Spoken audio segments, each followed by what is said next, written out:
한 주 동안 잘 지내셨습니까? 자주 만나기 어려워진 그런 시대를 우리가 살고 있지만 그래도 이렇게 한 주마다 뵙고 또 가정에서 온라인으로 예배하는 여러분들 대면에서 뵙지 못하지만 함께 예배할 수 있어서 감사하고 주님의 이름으로 축복합니다. 자, 우리 자주 만나지 못하지만 만날수록 더 간절하게 인사하십시다. 자, 옆에 있는 분들, 가정에 있는 분들 사랑합니다. 축복합니다.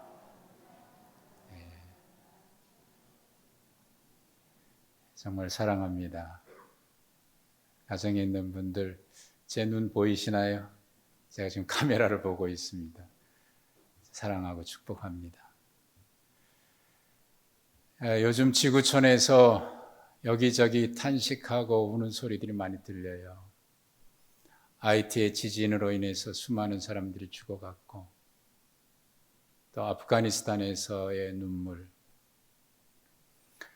지난 주간에는 그 아프가니스탄에서 약 377명 우리나라 기업이든지 어떤 기관을 위해서 봉사했던 분이라고 생각되는 분들을 구출해 왔죠.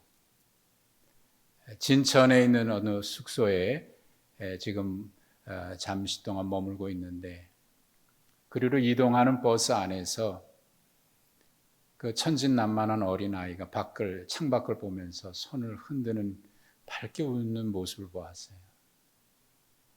그 얼굴을 보면서 이제는 우리가 죽음의 땅에서 살아났구나, 이제는 살게 됐구나, 그 안도의 한숨과 거기서 나오는 기쁨의 얼굴을 보았습니다.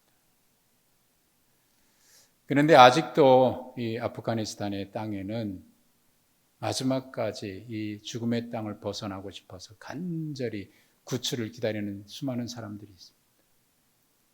단지 외국 기업에 종사했다는 이유로 또 혹은 외국의 대학에 다녔다는 이유로 그들은 지금 죽음의 위기 앞에 놓여 있습니다. 8월 31일이니까 내일 모레인데요. 미군이 마지막 철수 시점으로 삼은 그날입니다. 그날 이전에 이 땅을 벗어나지 못하면 다시는 이 죽음의 땅을 벗어날 수 없다고 하는 그런 두려움, 절박한 상황에서 우리도 좀 도와주십시오. 우리도 구출해 주십시오. 이곳저곳에 영상으로 호소하기도 하고 SNS를 통해서 문자로 우리도 구출해 주십시오. 이곳저곳에 많이 구출을 요청하는 안타까운 탄식의 소리들이 들려오고 있습니다. 어떻게 하면 그 땅을 벗어날 수 있을까? 절박한 마음으로 공항으로 달려가 보지만 뾰족한 수가 없습니다. 비행기 떠나는 마치 치맛자락 붙잡듯이 비행기에 매달려서 이륙하는 비행기에 매달렸는데 어떻게 견뎌낼 수 있겠어요? 이륙하자마자 떨어져서 죽은 사람들의 시신을 처참한 모습을 보았고요. 엄마 아빠의 손을 붙잡고 공항으로 달려가다가 인파에 밀려 엄마 아빠의 손을 놓을 수밖에 없었습니다. 그래서 고아가 된 아이들, 인파에 떠밀려 밟혀서 압사당한 아이들, 어떻게든지 나는 죽어도 괜찮지만 내 아이들만은 살려달라고 철조망 너머로 그 아이들을 집어 던지고 얘만은 살려달라고. 참 처참한 모습입니다.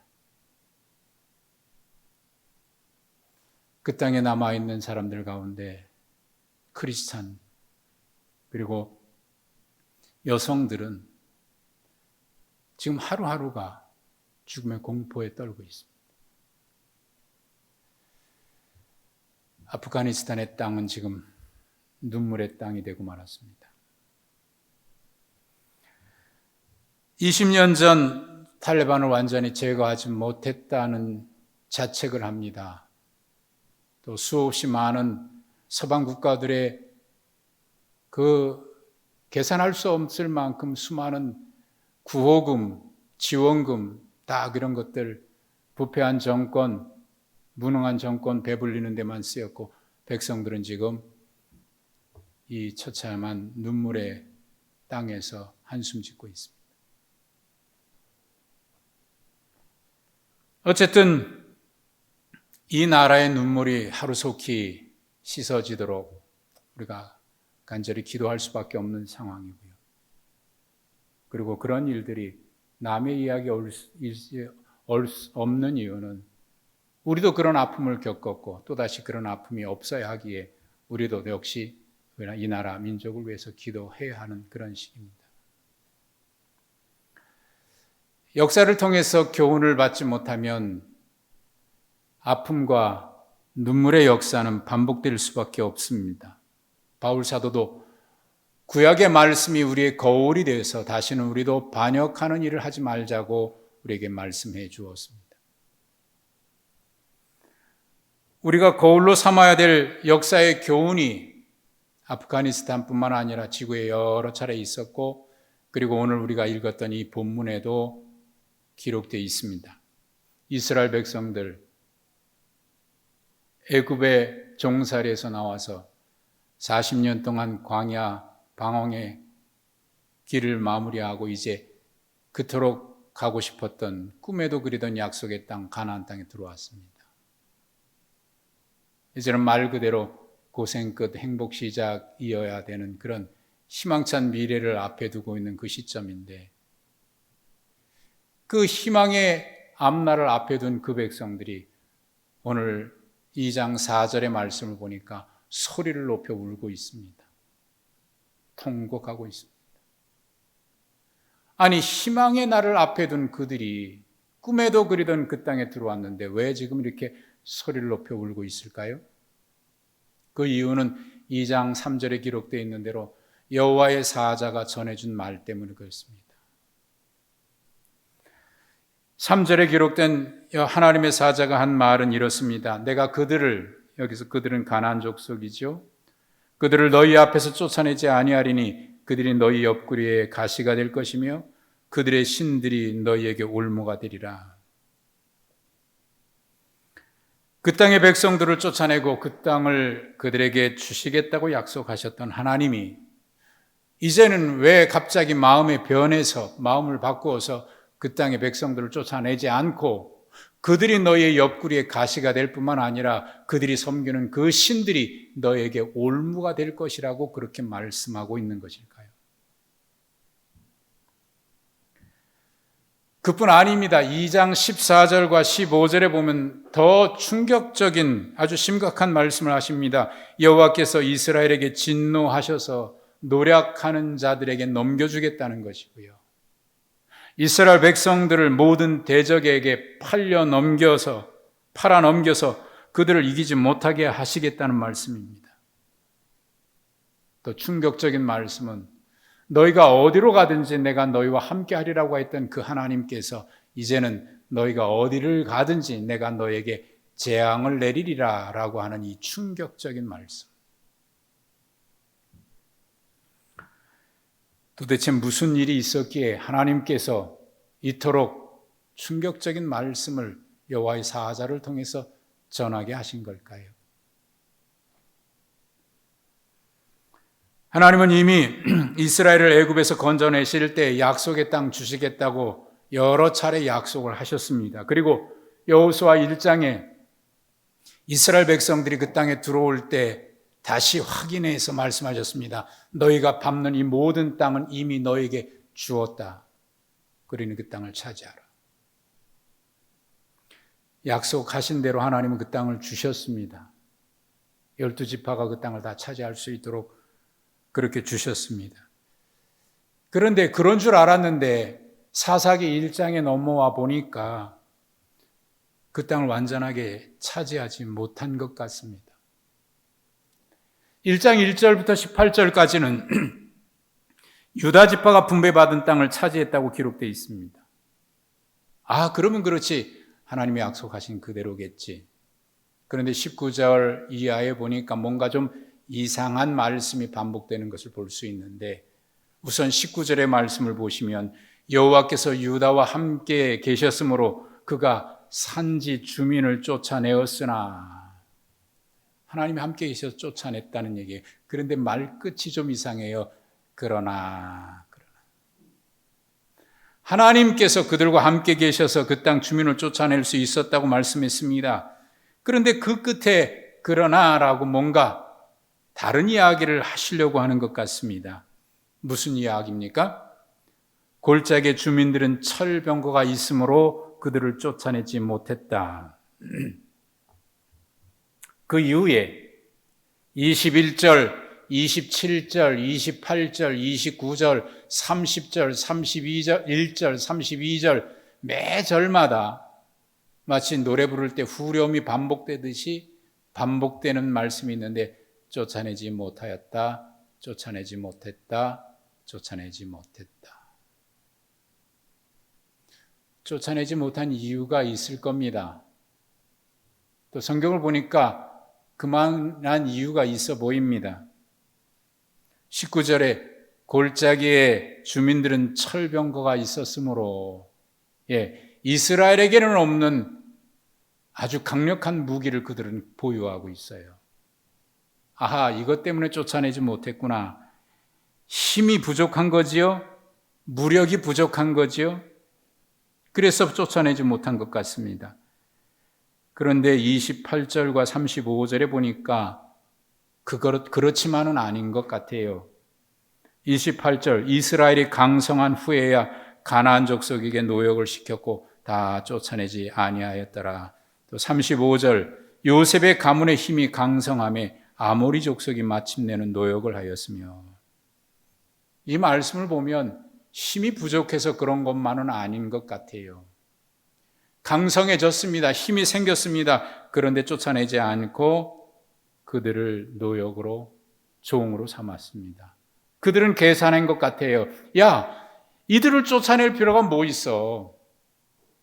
이들을 우리 종으로 삼아서 노역을 시키면 그것이 경제적으로 훨씬 더 유익한 거 아니야? 쫓아낼 수 있었는데 그런 계산으로 쫓아내지 않았다는 얘기입니다. 그 결과 아주 비참한 일이 한 사건이 생겼는데 34절에 보니까 그들을 쫓아내지 못한 결과로 인해서 오히려 단지파가 도리어 쫓겨남을 당합니다. 그들을 쫓아내지 않고 경제적으로 유익하다고 생각해서 같이 살기로 타협했는데 오히려 그들 때문에 단지파는 쫓겨났어요. 여기서 중요한 문제를 우리가 발견할 수 있습니다. 여호와께서 함께 계셨기에 애굽에서 나올 수 있었고, 여호와께서 함께 계셨기에 요단강을 건널 수 있었고, 여호와께서 함께 계셨기에 가나안 땅을 정복할 수 있었습니다. 그들이 여기까지 오게 된 모든 과정에서 어느 한순간도 자기의 힘으로 한 것은 하나도 없었습니다. 하나님이 함께 계셨기 때문에 여기까지 올 수 있었습니다. 하나님은 약속하신 대로 내가 너희와 함께 가겠다 하신 대로 약속대로 아주 성실하게, 신실하게 그 약속을 지켜주셨습니다. 19절 상반절은 그 사실을 분명하게 말씀하고 있지요. 여호와께서 유다와 함께 계셨으므로 그가 산지 주민을 쫓아내었다. 이스라엘 백성들, 아니 믿음의 사람들은 하나님이 함께 계시는 것이 힘입니다. 여호와가 우리의 힘이다. 이것이 믿음의 사람들의 고백입니다. 여호와를 아는 것이 힘이다. 이것이 믿음의 사람들의 고백입니다. 우리는 그렇게 고백하고 있습니다. 그런데 어느 순간부터 여호와가 우리의 힘이다, 여호와를 아는 것이 우리의 힘이다라고 하는 신앙 고백이 조용히 사라지기 시작했습니다. 그리고 그 다음부터 그들은 계산하기 시작합니다. 철병거가 그들은 있고 우리에게는 없어. 생각해봐, 계산해봐. 이게 가능한 싸움이야? 아니, 그들을 쫓아낼 필요가 뭐 있어? 그들을 우리의 종으로 삼아서 노역을 시키면 경제적으로 훨씬 더 유익한 거 아니야? 이거 계산해봐도 다 아는 건데, 좀만 생각해보면 아는 건데, 여호와가 우리의 힘이라고 하는 고백, 여호와를 아는 것이 우리의 힘이고 능력이라고 하는 고백이 서서히 사라지기 시작하면서 그들은 그 고백 대신 어떤 것이 합리적이고 어떤 것이 경제적으로 유리한지를 유불리를 계산하기 시작합니다. 그의 마음속에 하나님에 대한 믿음은 사라지기 시작합니다. 언제부터 그랬을까요? 사사기는 1장 1절에 여호수아가 죽은 후에라고 하는 말로 시작이 됩니다. 그리고 1장과 2장에는 이 말이 중간중간에 불쑥불쑥 튀어나옵니다. 오늘 우리가 함께 읽었던 2장 8절 말씀에도 여호수아가 죽음에라고 기록하고 있습니다. 한 세대가 죽고 다른 세대가 나오는 것은 자연스러운 현상입니다. 그런데 그 당연한 일을 왜 성경은 강조하는 것일까요? 여호수아가 죽은 것은 당연한 일인데 왜 성경은 그 이야기를 중간중간에 마치 강조하듯이 잊은 것 다시 이야기하듯이 불쑥불쑥 이야기하고 있는 것일까요? 한 세대가 죽고 다음 세대가 나타나는 자연스러운 현상을 얘기하려고 하는 것이 아닙니다. 이것을 통해서 성경이 우리에게 말하려고 하는 것이 있는 겁니다. 그 사이에 매우 심각한 일이 벌어진 거예요. 2장 7절에 보시면은 백성이 여호수아가 사는 날 동안과 여호수아 뒤에 생존한 장로들 곧 여호와께서 이스라엘을 위하여 행하신 모든 큰 일을 본 자들이 사는 날 동안에 여호와를 섬겼더라. 그들이 처음부터 여호와를 떠난 것이 아니에요. 섬겼어요. 근데 어느 때까지죠? 2장 10절의 말씀을 보십시오. 그 세대의 사람도 다 조상들에게로 돌아갔고 그 후에 일어난 다른 세대는 여호와를 알지 못하며 여호와께서 이스라엘을 위하여 행하신 일도 알지 못했다. 이야기하려고 하는 겁니다. 하나님을 알지 못하는 다른 세대가 나타났다는 거예요. 다음 세대, 성경은 그 다음 세대를 나타난 다음 세대를 가리켜서 그냥 다음 세대라고 얘기하지 아니하고 다른 세대라고 얘기하고 다른 세대. 시간적으로 다음 세대가 아니라 그들은 지금과 다른 세대를 말해요. 넥스트 제너레이션이 아니라 디퍼런트 제너레이션, 다른 세대를 말합니다. 왜 그렇게 얘기할까요? 그들은 여호와를 알지 못하는 이방 족속처럼 다른 세대가 됐다는 거예요. 왜 이런 한 세대 사이에 이런 일이 벌어졌을까요? 사실 여호수아는 이 일을 염려했습니다. 요단강을 건너 약속의 땅에 들어왔을 때 그들은 얼마나 기뻤습니까? 그들은 다 고백했어요. 다 알고 있기 때문에 우리 힘으로 여기까지 온 것이 아니라는 걸 알고 있기 때문에 하나님의 은혜 아니면 여기까지 올 수 없었다는 사실을 그들은 너무나 잘 알고 있기 때문에 그래서 그들은 고백했습니다. 그리고 그 일을 잊지 않으려고 했습니다. 어떻게 하면 이 일을 잊지 않을까? 우리도 잊지 않을 뿐만 아니라 우리 다음에 일어나는 우리의 자녀들도 혹 시간이 지나 잊어버릴까 염려해서 그때도 그들에게 잊지 않고 기억하게 할 수 있는 방법은 없을까? 우리도 기억하고 우리 자녀들도 기억하게 하는 방법 그들이 고민하고 찾다가 생각해낸 것이 요단강 건너왔을 때 그 요단강 한복판에 있는 돌들, 이스라엘 12지파의 대표들이 가서 돌 하나씩 가져와서 12개 돌을 가지고 왔습니다. 그 큰 돌을 길갈이라고 하는 땅에 탑을 세웠습니다. 여호수아가 이 탑을 세운 이유에 대해서 얘기하죠. 혹 후일에 너희의 자녀들이 아버지에게 묻기를 아버지 길갈에 가니까 무슨 돌이 12개가 세워져 있는데 그게 무슨 뜻입니까? 묻거든 분명히 얘기해 주라는 거예요. 우리가 애굽에서 홍해를 마른 땅 건너듯이 건너왔고 광야를 하나님이 인도하신 대로 걸어왔고 그리고 요단강도 그렇게 건너와서 그래서 그거 기억하도록 하기 위해서 우리가 잊지 않으려고 이곳에 탑을 세우던 거예요. 그렇게 일러 주거라. 그래서 그들이 잊지 않을 뿐만 아니라 하나님을 경외하도록 하기 위해서 이 탑을 세워라. 여러분, 우리가 뭔가를 세운다고 하는 것은 단순히 그것을 세운 공적 때문이 아닙니다. 자랑하기 위함도 아닙니다. 그것을 통해서 궁극적으로 해야 되는 일, 여호와를 경외하는 백성 되게 하기 위해서. 우리가 이 예배당을 세운 것도 그럴 거고, 우리가 신앙생활하면서 종종 기억에 남는 하나님의 은혜에 대한 어떤 추억할 수 있는 것을 남겨두는 이유도 그럴 것입니다. 여러분의 가정에도, 여러분의 자녀들에게도 그런 것이 있어야 될 겁니다. 길갈에 탑을 세우고 난 뒤에 그들이 행한 것이 있습니다. 할례를 행한 거예요. 이스라엘 백성들이 가나안 땅에 들어오기 전에 광야를 지나면서 광야에서 태어난 세대들이 있었습니다. 그들은 광야길을 걸어가면서 할례를 행할 수가 없었어요. 그래서 이 땅에 들어오자마자 가장 먼저 할례를 행했고, 그리고 난 다음에 유월절을 지켰습니다. 이 길갈이라고 하는 땅의 이름은 애굽에 종살이 할 때 당했던 수치를 하나님께서 다 굴러가게 했다, 다 떠나가게 했다라고 하는 뜻을 가지고 있습니다. 할례를 행하면서 그 살부치가 떨어져 나가는 때에 하나님께서 그동안 우리가 노예 생활을 하면서 당했던 수치를 다 씻어내고 다 굴러가게 하셨다. 그런 의미로 길갈이라고 이름 지었습니다. 그러므로 이 길갈은요, 이스라엘 백성들에게 매우 중요한 의미를 담고 있는 땅입니다. 하나님께서 어떻게 우리를 여기까지 인도해 주셨는지, 그 하나님의 은혜를 기억하게 하는 그런 탑이 있고요.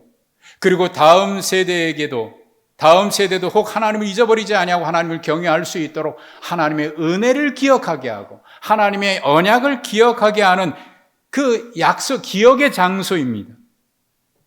과거의 은혜를 회상하면서 동시에 미래의 하나님의 언약의 말씀을 기억하게 하는 장소.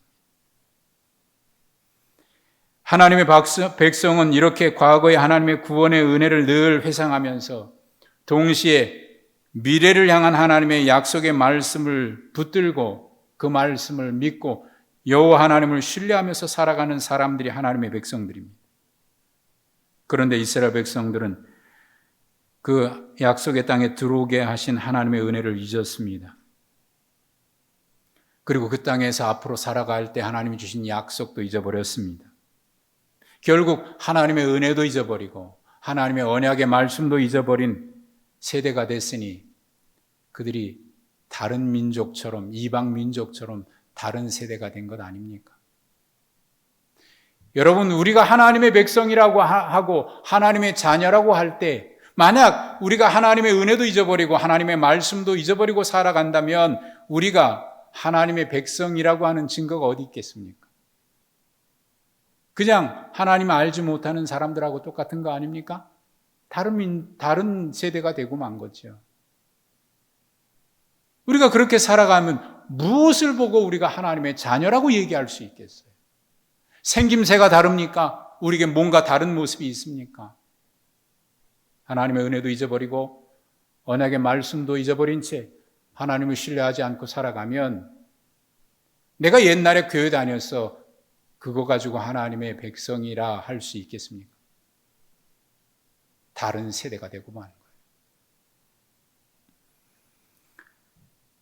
지금 여호와의 사자가 길갈에서 복임으로 올라온 이유가 있습니다. 성경 1절에 여호와의 사자가 길갈에서 복임으로 올라왔다라고 이렇게 기록하고 있습니다만은 이 말은 단순히 그곳에서 이곳에 왔다라고 하는 것을 이야기하려고 하는 게 아니에요. 이 말에는 뭔가 이면에 정말 중요한 이야기를 하려고 하는 것인 그 내용이 기록되어 있습니다. 무슨 의미일까요? 이미 말씀드렸듯이 이스라엘 백성들은 그곳을 세운 이유가 있지요. 그리고 자녀들이 그곳에 가서 다시 회상하고 회복해야 될 그걸 기대했지요. 그런데 그 백성들이 길갈에 오지 않는 거예요. 길갈로 와야 할 그들이 길갈로 오지 않습니다. 그렇기 때문에 여호와의 사자가 길갈에서 복임으로 온 것입니다.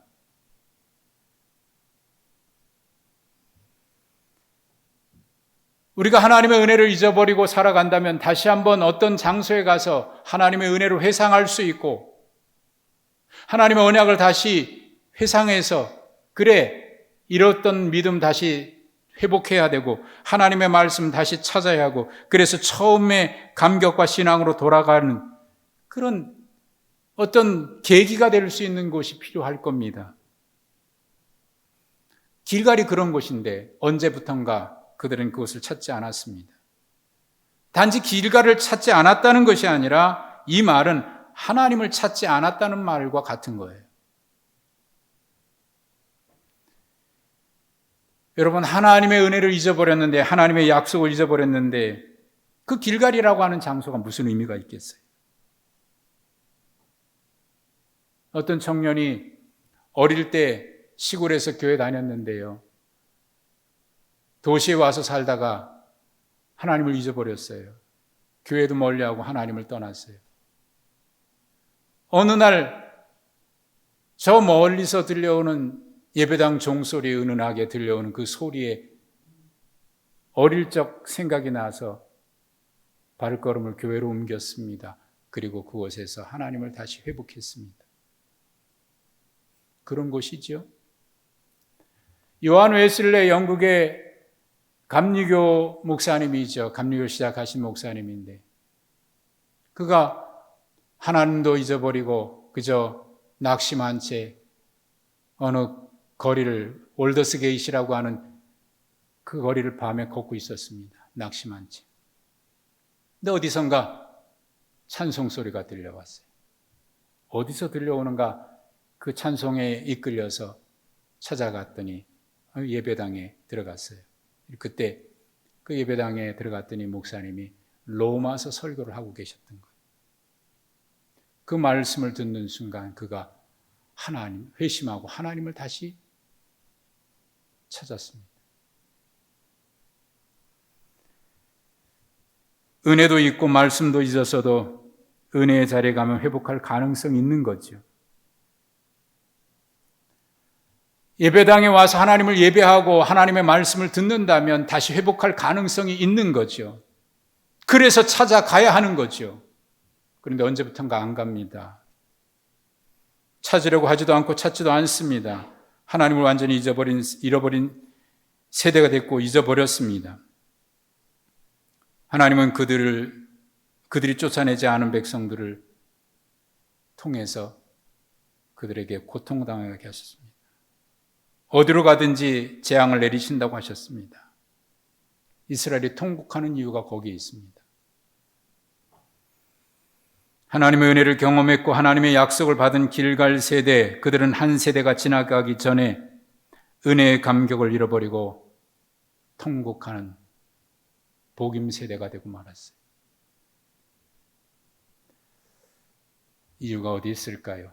왜 이런 통곡의 시대를 보내고 있을까요? 구소련의 사상가이고 문학가이죠. 유명하신 분입니다. 1973년 노벨 평화상을 수상했던 알렉산더 솔제니친.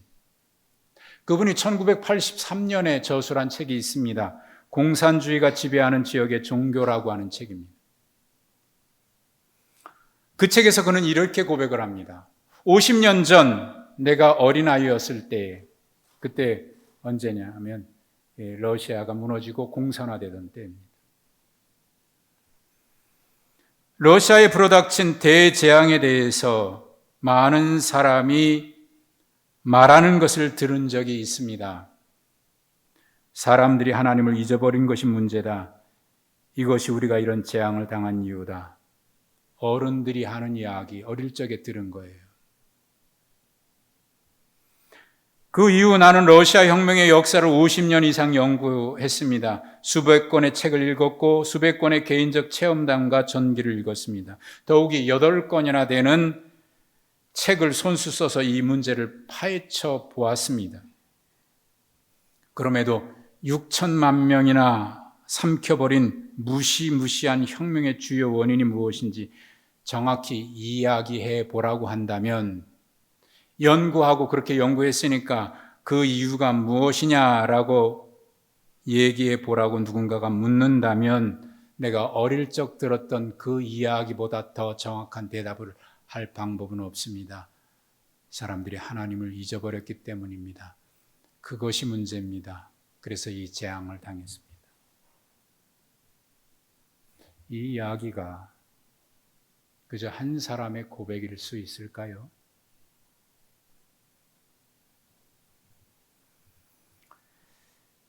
그런데 여호와의 사자가 복임에 올라온 것은 그런 심판의 말씀만이 아닙니다. 거기는 하나님의 사랑이 담겨져 있습니다. 2장 1절에 길갈에서 올라온 여호와의 사자가 한 말을 자세히 들어보십시오. 내가 너희를 애굽에서 올라오게 하여 내가 너희의 조상들에게 맹세한 땅으로 들어가게 하였으며, 이렇게 출애굽과 가나안 땅에 들어온 역사를 언급한 이유가 뭘까요?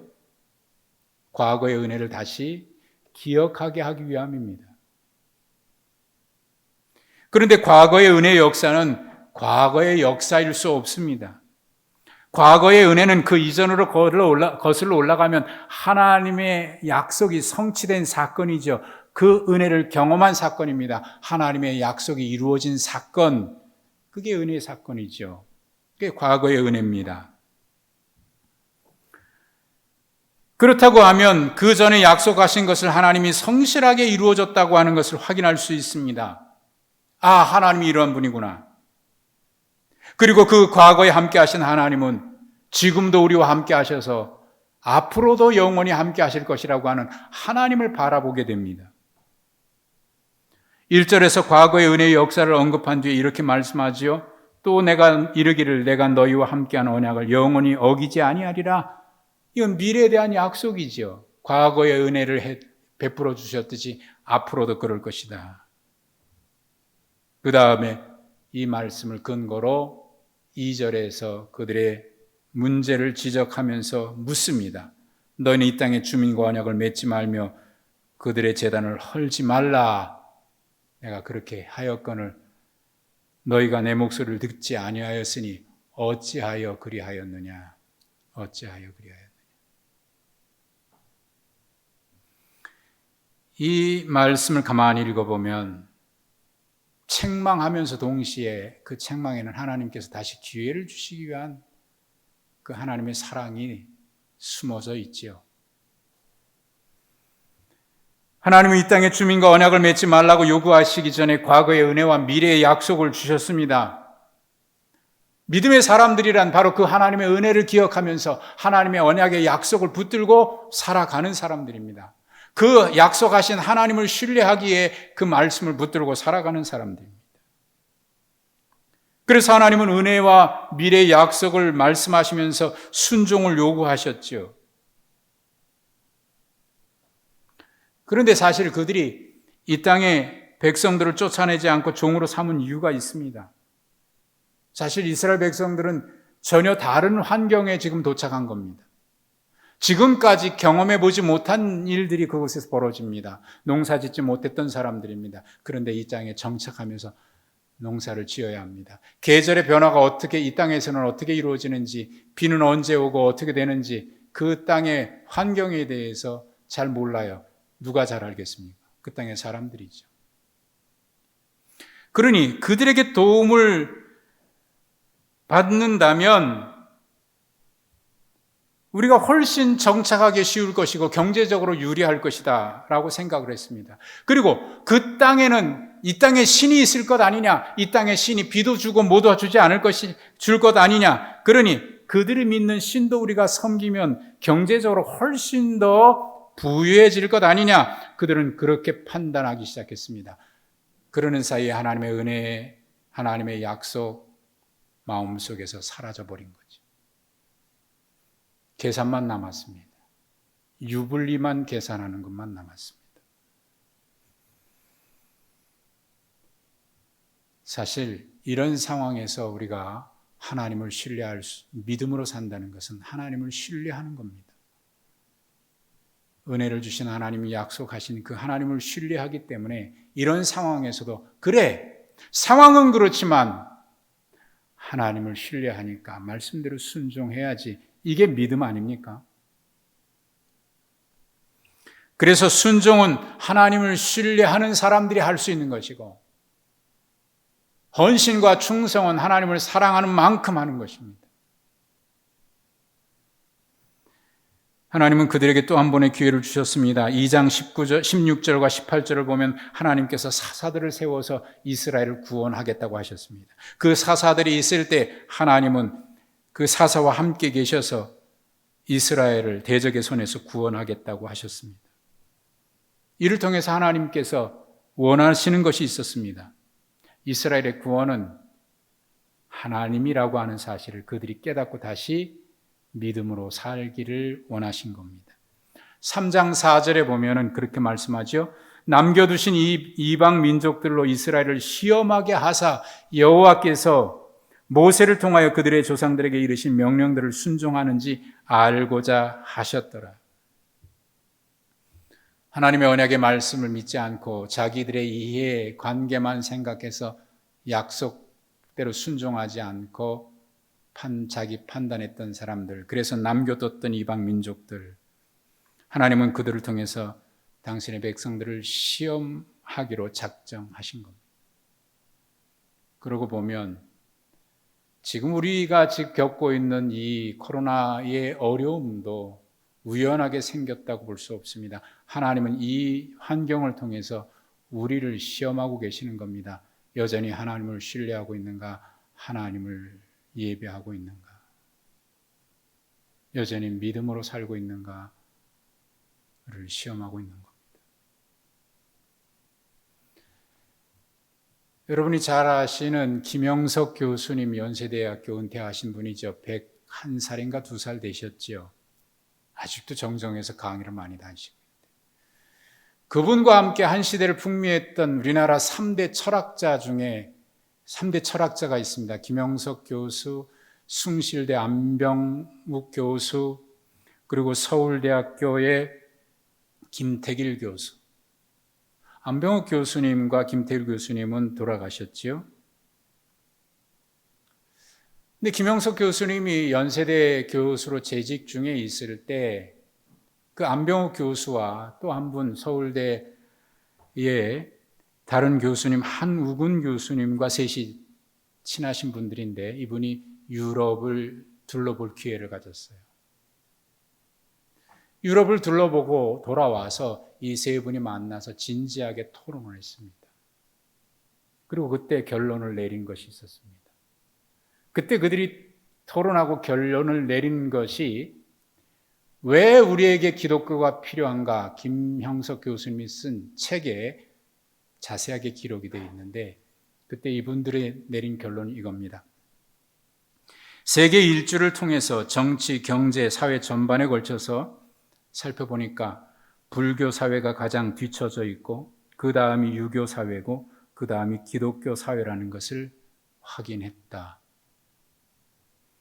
말하자면 기독교 사회가 가장 발전했는데 천주교 사회보다는 개신교 사회가 전반적으로 앞서 있다는 느낌이 들었다.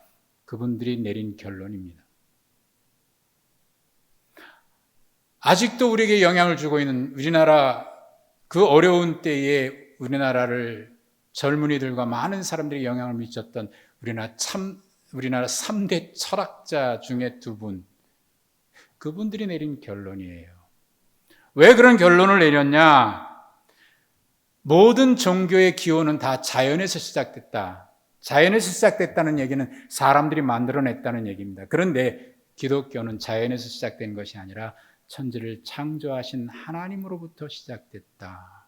사람이 만든 종교가 아니란 말입니다. 이야기는 달리 표현하면 인간은 하나님의 은혜와 복으로만 사는 존재다라는 말과 다르지 않습니다. 하나님을 알고 하나님의 하신 일도 기억했던 복임 세대가 통곡했습니다. 왜 통곡합니까? 하나님을 알지 못하고 하나님 하신 일도 알지 못하는 다른 세대 때문입니다. 길갈 세대의 통곡을 보면서, 아프가니스탄의 통곡을 보면서 우리도 그런 역사를 반복하지 않기 위해 반드시 기억해야 할 것이 있습니다.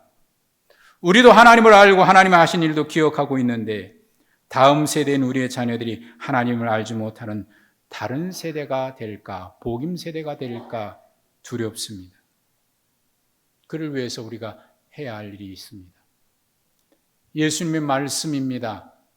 골고다 언덕 십자가 지고 걸어가실 때 뒤를 따르는 여인들을 보면서 주님 하셨습니다.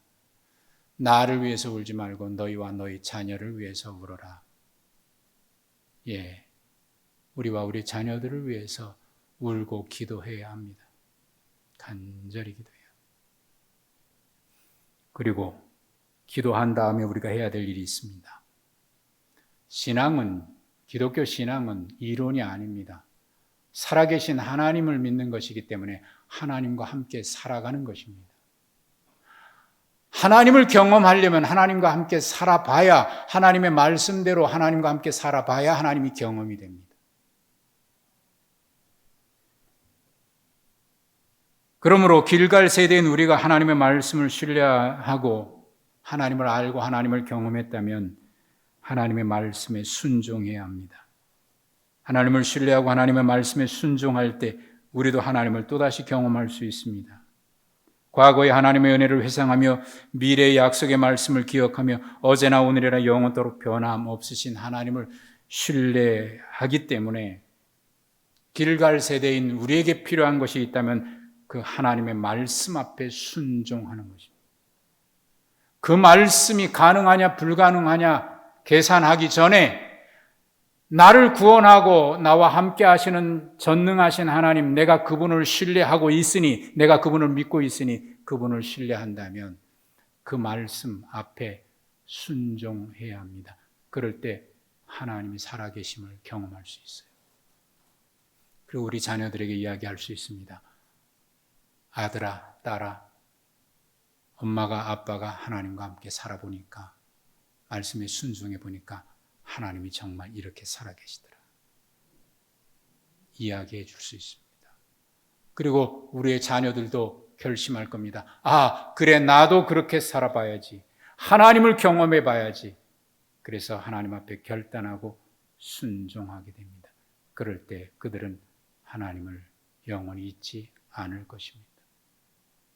길갈 세대가 복음에서 통곡하는 세대가 되어서는 안 됩니다. 복음에 통곡하는 세대가 길갈에 하나님을 경험하고 찬송하고 감사하는 세대가 되어야 합니다. 이것이 길갈 세대인 우리에게 주시는 하나님의 음성이고 또 복임 시대를 향해서 달려가고 있는 통곡하는 이 시대를 향해서 주시는 하나님의 말씀입니다. 우리 모두 길갈 세대에서 복임이 아니라 또 다른 길갈 세대로 우리 자녀들에게 신앙을 유산으로 물려주는 길갈 세대가 되시길 주님의 이름으로 축복합니다. 하나님 아버지 감사합니다. 오늘도 우리를 불러주셔서 예배하게 하셨습니다. 이 예배 자리에 서서 하나님을 경험하고 또 혹 우리의 침체됐던 영혼들이 하나님을 예배하는 이 자리에서 하나님을 경험해서 우리의 자녀들이 복임 세대에 통곡하는 것처럼 그런 세대가 아니라 길갈에서 하나님의 은혜를 기억하고 언약을 기억하며 하나님을 신뢰하고 믿음으로 살아가는 또 다른 길갈 세대가 이어질 수 있도록 하나님 복을 내려 주시옵소서.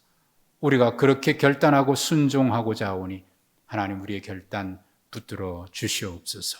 예수님 이름으로 기도하옵나이다. 아멘.